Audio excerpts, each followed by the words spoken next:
टुनटुनी को अपनी सुंदरता पर बहुत घमंड था। वो अपने आप को जंगल की सबसे सुंदर चिड़िया समझती थी।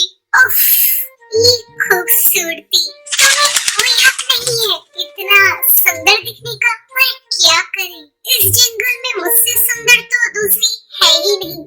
हाँ, भगवान के पास तो सिर्फ एक ही सांचा था। तुझे बनाने के बाद उसने वो सांचा ही तोड़ दिया, इसलिए दुनिया में तू अकेली सुंदर बची है।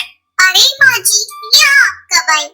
अरे मेरी छोड़, मैं तो आते जाते रहती हूँ, लेकिन मेरी समझ में ये नहीं आता कि ये मेरा घर है या किसी मिस इंडिया प्रतियोगिता का हॉल है, जहाँ सारा दिन तू अपने चेहरे पर पाउडर पोत के घूमती रहती है। ओहो, उसे मेकअप कहते हैं सासू जी। अरे आग लगे तेरे मेकअप को, मैं तो अपनी बेटी के लिए बहू लाई थी, कोई कांच की गुड़िया नहीं।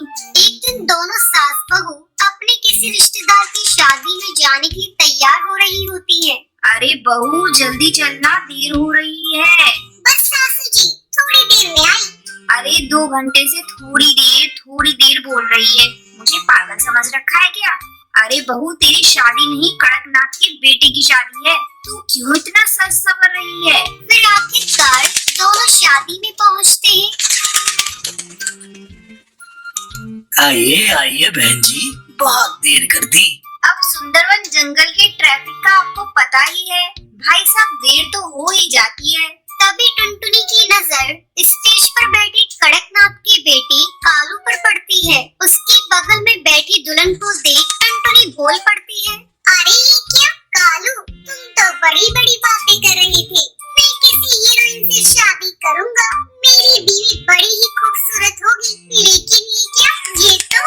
अरे बेचारी दिखने में ठीक ही तो है, बस थोड़ी सांवली है।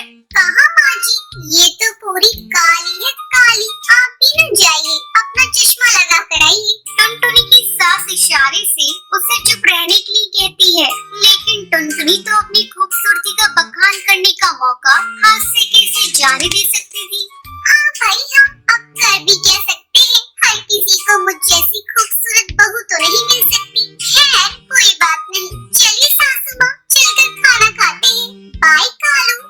इस तरह टुनटुनी के लिए जंगल में उसकी खूबसूरती से बढ़कर कुछ नहीं था। एक दिन टुनटुनी की सास घर की साफ सफाई कर रही होती है, तभी अरे रे, सुबह से अकेले काम कर करके मेरी तो कमर ही अकड़ गई, मेरी तो किस्मत ही फूटी है। हे भगवान, इतनी सुंदर बहू देकर आखिर तू मुझे किस जन्म की सजा दे रहा है? क्या हुआ सासू माँ? अरे कहाँ थी और इतना तैयार होकर कहाँ जा रही है? वो मेरे मेकअप का सामान खत्म हो चुका है, तो वही लेने बाजार जा रही हूँ। अरे बाजार बाद में जाना, चलिए झाड़ू पकड़ और कमरे की सफाई कर और उसके बाद पोछा भी लगा देना। टुनटुनी मुंह बनाकर बोलती है, झाड़ू पोछा, क्या बात कर रही है अब सासू माँ? अभी तो मैंने मेकअप किया है, आप मुझसे ये सब काम कैसे करवा सकती है? धूल मिट्टी से मेरा चेहरा खराब हो जाएगा। अरे तू कौन सी जंगल से आई है? हे भगवान, अब इसका मैं क्या करूँ? तभी दरवाजे पर एक सेल्समैन आता है। नमस्ते बहन जी, दिवालिया कंपनी से आया हूँ। हमारी कंपनी एक से बढ़कर एक ब्यूटी प्रोडक्ट बनाती है। मेकअप का एक बॉक्स लेने पर एक फ्री, और ऑफर सिर्फ सीमित समय तक ही है। टुनटुनी खुश होकर कहती है, अरे वाह, एक पर एक फ्री। फिर टुनटुनी अपनी पसंद का सारा मेकअप का सामान खरीद लेती है और सेल्समैन को उसके पैसे दे देती है। अरे बहू, इस तरह राह चलते लोगों से खरीदारी करना ठीक नहीं, सब चाइना कंपनी का घटिया बेचते हैं। आप मुझे बस सिखाइए सासू माँ, मैं तो एक नजर में देख के बता देती हूँ कौन सा मेकअप प्रोडक्ट कैसा है। दूसरी तरफ चलो, टारगेट पूरा हुआ और मेरा बॉस बहुत खुश हो जाएगा। जब तक दुनिया में ऐसे बेवकूफ चिड़िया रहेंगी, अपना बिजनेस तो चलता रहेगा। दूसरे दिन जब टुनटुनी सोकर उठती है तो आईने में अपना चेहरा देख उसकी आंखें फटी की फटी रह जाती है। तभी टुनटुनी की सास वहाँ आती है और टुनटुनी का चेहरा देखकर डर जाती है। अरे रे, हे भगवान, ये सफेद साड़ी वाली चुड़ैल मेरे घर में कहाँ से आ गई? अरे सासू माँ, मैं टुनटुनी हूँ, आपकी बहू। अरे तेरी शक्ल तो बंदरिया जैसी हो गई, पर ऐसा कैसे हो गया? अरे परसों जो सेल्समैन मेकअप का सामान दे गया था ना, उसकी वजह से। अरे ओ पगली, मैंने तो तुझे समझाया था कि चाइना का मत ले, उसकी कोई गारंटी नहीं होती। चलो अच्छा है, कम से कम अब इसकी सिर से सुंदरता का भूत तो उतर जाएगा। मेरा चेहरा, अब मैं क्या करूंगी? दोस्तों, इसलिए तो कहते हैं चाइना का सामान कभी भी न खरीदें। एक बार की बात है, जंगल में टूनी चिड़िया अपने परिवार के साथ रहती थी। उसका पति बंटी कबूतर रोज शराब पीकर घर आता था और टूनी चिड़िया को बहुत मारता था। एक बार बंटी कबूतर टल्ली होकर घर आता है और टूनी चिड़िया उससे कहती है, बंटी जी, आप रोज पीकर क्यों आते हैं और सारे पैसे आप इन सब गलत आदत में खर्च कर देते हैं? आपको अपनी सेहत और इस घर की तो परवाह नहीं, पर आप अपनी बेटी टुनटुनी के बारे में तो सोचिए। वो बड़ी हो गई है, कैसे उसकी शादी करेंगे? आप ना काम पर जाते हैं और जो 2-4 पैसे मैं कमाती हूँ उन्हें आप खर्च कर देते हैं। मुझे कुछ नहीं पता, तुझे जो करना है कर ले अपनी बेटी के साथ। मुझे तुम दोनों में से किसी की भी फिक्र नहीं है, समझी तू? और मुझे पीने के लिए पैसे चाहिए। ला, आज कितनी चूड़ियाँ बेची हैं तूने? मुझे सारे पैसे दे दे। नहीं, मैं आपको आज एक भी पैसा नहीं दूंगी। मैं ये पैसे अपनी बच्ची की भविष्य के लिए इकट्ठा कर रही हूँ, ना कि आपके जुए के लिए। इतना सुनकर बंटी कबूतर टूनी चिड़िया को मारता है और उससे सारे पैसे छीन कर ले जाता है। बेचारी टूनी चिड़िया अपनी बेटी को गले लगाकर रोने लगती है। ऐसे ही काफी दिन गुजर जाते हैं। अब टूनी चिड़िया बीमार रहने लगती है। एक दिन टूनी चिड़िया अपनी बेटी टुनटुनी से कहती है, बेटा, अब मेरी तबीयत भी ठीक नहीं रहती है।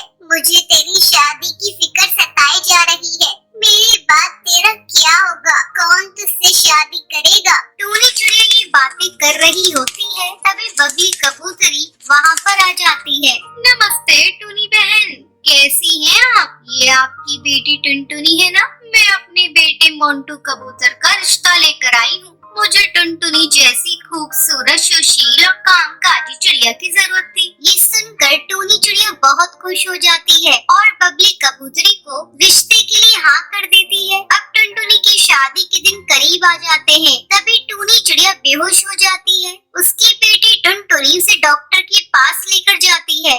डॉक्टर टूनी चिड़िया को चेक करने के बाद टुनटुनी को बताते हैं, आई एम सॉरी टुनटुनी, हम आपकी माँ को नहीं बचा पाए। हार्ट अटैक की वजह से उनकी मौत हो गई। ये सुनकर टुनटुनी रोने लगती है।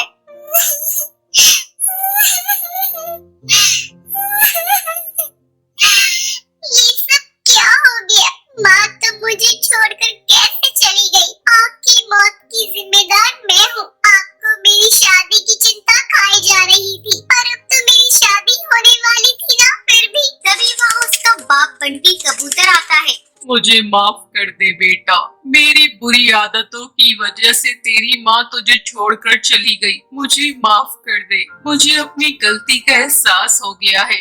बंटी कबूतर टूनी चिड़िया का अंतिम संस्कार कर देता है और टुनटुनी से कहता है, बेटा, तेरी शादी में 1-2 दिन बचे हैं। मेरे पास तो पैसे भी नहीं है। मैं तेरी शादी कैसे करूँगा? मुझे कुछ समझ नहीं आ रहा है। तब टुनटुनी अपनी माँ की एक संदूक लेकर आती है। पापा, ये लीजिए, इसमें माँ ने मेरे लिए कुछ पैसे और सामान इकट्ठा किया था और कहा था जब मेरी शादी हो तब मैं इसे खोल कर देखो। ये लीजिए। बंटी कबूतर उस संदूक को खोलता है।